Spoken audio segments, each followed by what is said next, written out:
السلام علیکم ورحمۃ اللہ وبرکاتہ الحمد للہ رب العالمین والعاقبۃ للمتقین ولا عدوان الا علی الظالمین اعوذ باللہ من الشیطان الرجیم بسم اللہ الرحمن الرحیم ربنا ظلمنا انفسنا وان لم تغفر لنا وترحمنا لنکونن من الخاسرین۔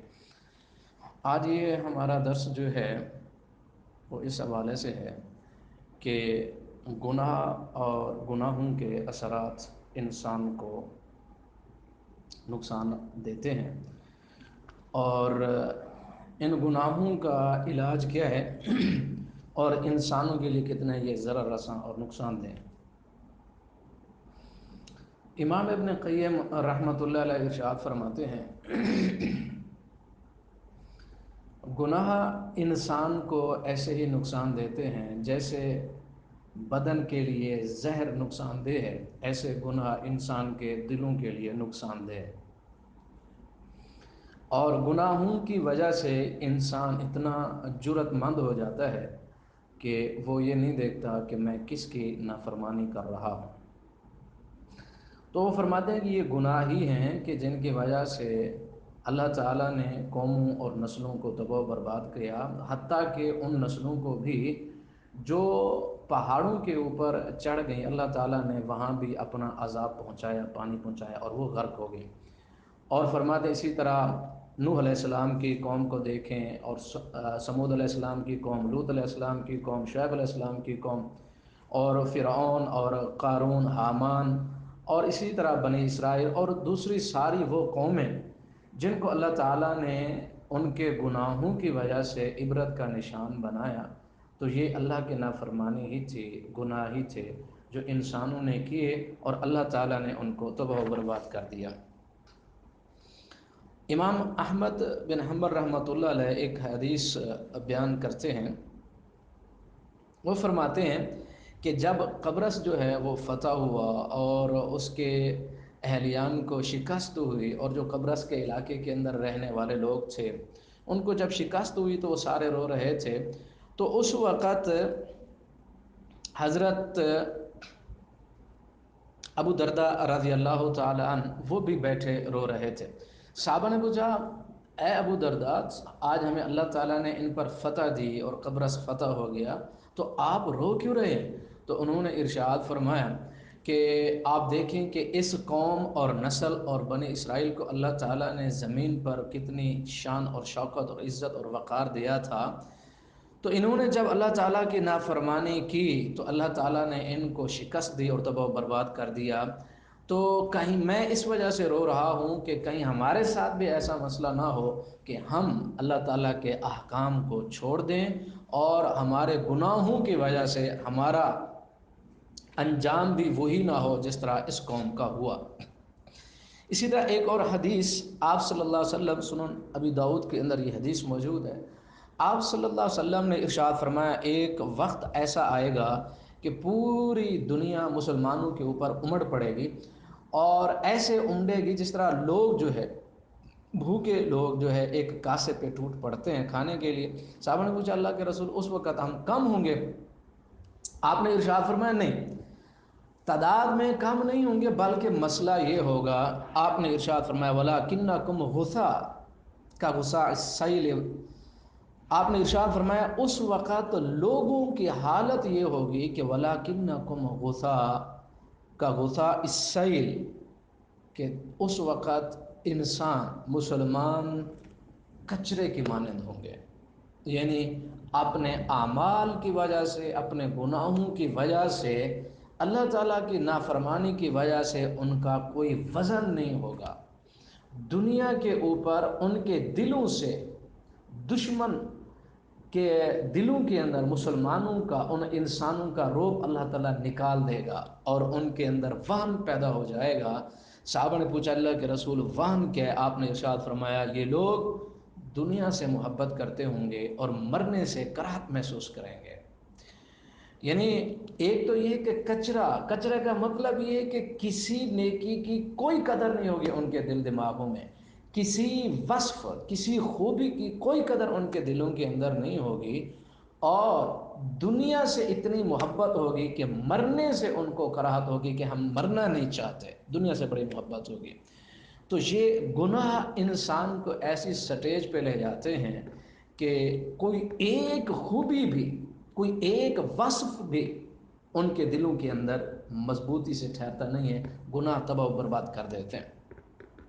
حضرت حسن بصری رحمۃ اللہ علیہ ارشاد فرماتے ہیں کہ جب علم جو ہے وہ ضائع کر دیا جائے گا، اعمال انسانوں سے ختم ہو جائیں گے، عملی زندگی نہیں ہوگی، تو اس وقت وَتَحَابُ بِالْأَلْسِنَةِ، اس وقت انسان زبانوں سے محبت کرتے ہوں گے۔ یعنی مطلب یہ ہے کہ زبان کے اوپر محبت کے قصیدے ہوں گے، میں تم سے محبت کرتا ہوں، ہمدردی ہے، اثار ہے، پیار ہے، محبت ہے، سارا کچھ ہے، میں آپ سے ہمدردی کا اظہار کرتا ہوں، میرے دل کے اندر آپ کے لیے خلوص ہے۔ زبان پہ یہ ہوگا، لیکن وَتَبَاغَضُوا بِالْقُلُوبِ، لیکن دلوں کے اندر بغض ہوگا، عداوت اور دشمنی اور تعصب کی بھرمار ہوگی۔ پھر فرماتے ہیں کہ اس وقت قطع رحمی عام ہو جائے گی، اور جب یہ سلسلہ ہوگا تو اللہ تعالیٰ کی اس نسل پہ اوپر لعنت برسے گی، اور پھر اللہ تعالیٰ ان کو ہلاک کر دیں گے۔ اسی طرح یہ سارے کا سارا گناہوں کی وجہ سے ہے۔ اور ایک حضرت سفیان بن عیینہ رحمۃ اللہ علیہ، وہ فرماتے ہیں کہ مجھے سفیان بن سعید نے بیان کیا، وہ کہتے ہیں کہ اللہ تعالیٰ نے فرشتے کو بھیجا ایک بستی میں تباہ و برباد کرنے کے لیے، تو انہوں نے کہا کہ اس بستی کے اندر ایک نیک انسان ہے۔ اللہ رب العزت نے جواب دیا اس کو بھی تباہ و برباد کر دو، کیوں؟ فَإِنَّهُ مَا تَمَعَّرَ وَجْهُهُ، اللہ رب العزت نے ارشاد فرمایا کہ کبھی بھی میری وجہ سے اس کا چہرہ سرخ لال نہیں ہوا۔ فَإِنَّهُ مَا تَمَعَّرَ وَجْهُهُ فِيَّ قَطْ، کبھی بھی میری وجہ سے، یعنی میری وجہ کا مطلب یہ اللہ رب العزت ارشاد فرماتے ہیں کہ اگر فرما برداری دنیا میں ہو رہی ہے تو میرے احکام کی تو اس کو خوش ہونا چاہیے، اگر میرے احکام کی پامالی کی جا رہی ہے، لوگ نافرمان ہو رہے ہیں، گناہوں کی بھرمار ہے، لوگ جو ہیں گناہوں کے اندر بدمست ہیں، کبھی بھی اس کے ماتھے پہ شکن پریشانی کی چہرہ متغیر نہیں ہوا پریشانی سے کہ دنیا کیوں تبدیل ہو رہی، اللہ کی نافرمانی کیوں ہو رہی، کبھی بھی اس کے دل کے اندر یہ چیز پیدا نہیں ہوئی۔ اب دیکھیں گناہ انسان کو کس طرح تباہ و برباد کرتے ہیں۔ تو یعنی ایک انسان اگر نیک بھی ہے، اچھا بھی ہے، لیکن اس کے دل اور دماغ میں گناہوں کی نفرت نہیں، اور گناہ گار انسان مسلمان مخلوق جو ہے وہ تباہ و برباد ہو رہی ہے، اس یعنی آپ سمجھیں ذلت اور مسلمانوں کے تنزل کے اوپر اس نیک انسان کو کوئی پریشانی نہیں، تو اللہ تعالیٰ نے چاہتا میں اس کے اوپر بھی عذاب نازل کر دو۔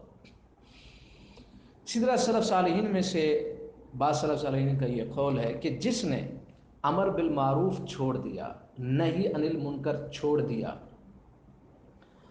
اور اگر انہوں نے ایسا کیا تو اللہ تعالیٰ انسانوں کے دلوں سے اطاعت کا جذبہ چھین لیتے ہیں۔ آپ اندازہ کریں کہ گناہوں کی وجہ سے انسان پر کون کون سی نحوستیں پیدا ہوتی ہیں۔ اطاعت کا جذبہ جب انسان سے چھین لیا جائے تو پھر وہ کیا کرے گا؟ گناہوں کی طرف جائے گا۔ اللہ رب العزت ارشاد فرماتے ہیں یا ایھا الذین آمنوا علیکم انفسکم لا یضرکم من ضل اذا ہدیتم۔ اسی طرح امام احمد بن حنبل رحمۃ اللہ علیہ وہ ارشاد فرماتے ہیں کہ جب کوئی قوم گناہوں کے اندر بڑھ جاتی ہے، ان کے چھوٹے بڑے اکثر سارے گناہوں کے رسیا بن جائیں، گناہ کرنے لگ جائیں، پھر اللہ رب العزت ان کے اوپر عذاب نازل کر دیتے ہیں۔ ایک اور حدیث آپ صلی اللہ علیہ وسلم نے ارشاد فرمایا جو مسند احمد کی حدیث ہے، آپ صلی اللہ علیہ وسلم نے ارشاد فرمایا ایاکم ومحقرات الذنوب، گناہوں کو چھوٹا مت سمجھو، یعنی گناہوں کی حقارت کہ چھوٹا ہے، ہرگز نہیں۔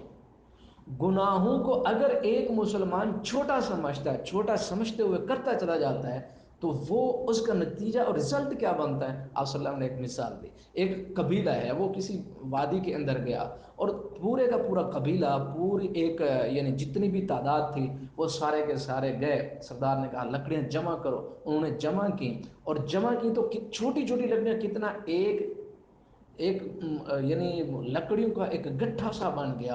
ایک لاتعداد جو ہیں وہ لکڑیاں اکٹھی اور جمع ہو گئی، اور پھر جب ان کو آگ لگا دی گئی تو اس میں جو جائے گا جل جائے گا. تو چھوٹے گناہ جب کرتے کرتے ان انبار لگ جائے تو انسان کو وہ بچائیں گے، تباہ و برباد ہوگا انسان. تو اسی طرح بعض سلف صالحین یہ کہتے ہیں کہ المعاصی برید الکفر، گناہ جو ہے، گناہ وہ کفر کا خط ہے. یعنی گناہ انسان کو آہستہ آہستہ تدریجاً کفر کی طرف لے جاتے ہیں. بلال بن سعد وہ ارشاد فرماتے ہیں کہ لا تنظر الی، وہ فرماتے ہیں کہ تم یہ نہ دیکھو کہ گناہ چھوٹا ہے، لیکن یہ دیکھو کہ نافرمانی جو ہے وہ کس کی ہو رہی ہے. ایک آخری بات کہ انسان کو گناہ نقصان دیتے ہیں. ہم مسلمان انسان سمجھتے ہیں کہ گناہوں کا نقصان نہیں نقصان ہوتا ہے.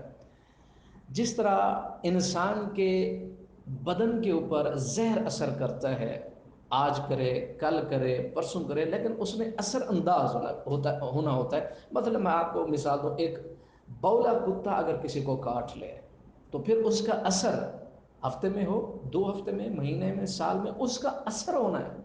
اسی طرح انسان یہ مت سمجھے کہ میں گناہ کر رہا ہوں دنیا میں بھی اور آخرت میں بھی اس کا نقصان نہیں. آخرت میں تو ہے ہی ہے، دنیا کے اندر بھی انسان یہ نہ سمجھے کہ اس کا نقصان نہیں. اور بعض علماء سلف صالحین تو یہ کہتے ہیں کہ گناہوں کی وجہ سے انسان کے رزق اور اس کی رزق کی برکت اور اس کی خوشحالی ساری ختم ہو جاتی.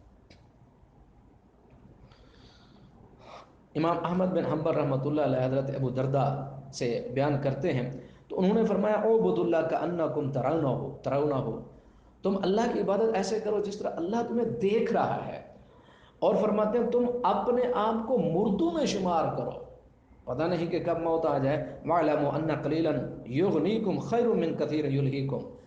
فرماتے ہیں کہ وہ تھوڑی سی نعمتیں، تھوڑا سا رزق اور اللہ تعالیٰ کی دی ہوئی وہ رحمتیں اور برکتیں تھوڑی سی، وہ بہتر ہیں اس زیادہ سے جو تمہیں غافل کر دے اللہ تعالیٰ سے، آخرت سے، قبر سے، آنے والی زندگی سے.